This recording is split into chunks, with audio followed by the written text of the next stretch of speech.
Thank you, Tay, for your honest words.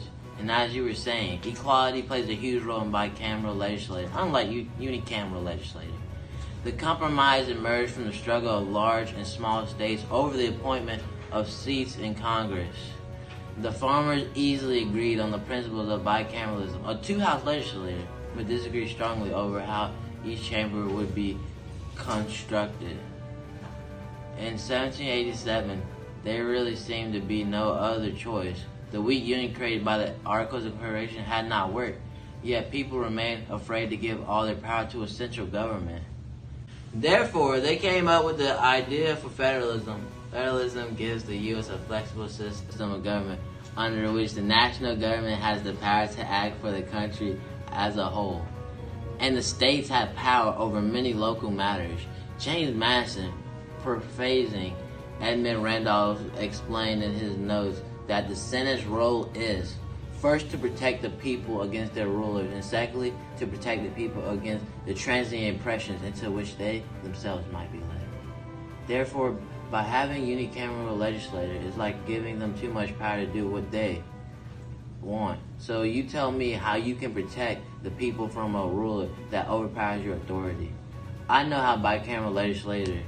Why? Because bicameral legislature divides power into two houses with equal power. Therefore, if one gets too greedy with his power, then the other one has the power to overrule and keep people the same from the possibility of dictatorship. These are too powerful in a unicameral legislature. In the previous content I mentioned, the farmers played a huge role in the creation of bicameralism. The farmers' emphasis on the idea of checks and balances led them to be suspicious that a unicameral legislature might consolidate too much power in one institution. By dividing legislative power between the House and the Senate, the two chambers would serve as checks against each other's authority, theoretically preventing either from ever gaining tyrannical power. The first organizational law of the United States, the AOC, Articles of Confederation of 1781, prescribed a unicameral Congress. This changed when delegates met at the Constitutional Convention in the summer of 1787. They adopted Edmund Randolph's plan for a three-branch government and a bicameral legislature based on population after a week-long debate dismissing an alternative principle by William Patterson of New Jersey for a unicameral legislature in which each state would have a vote. In democracy, many of the delegates were afraid that in a single house, only the members' virtue and good sense would prevent legislative despotism.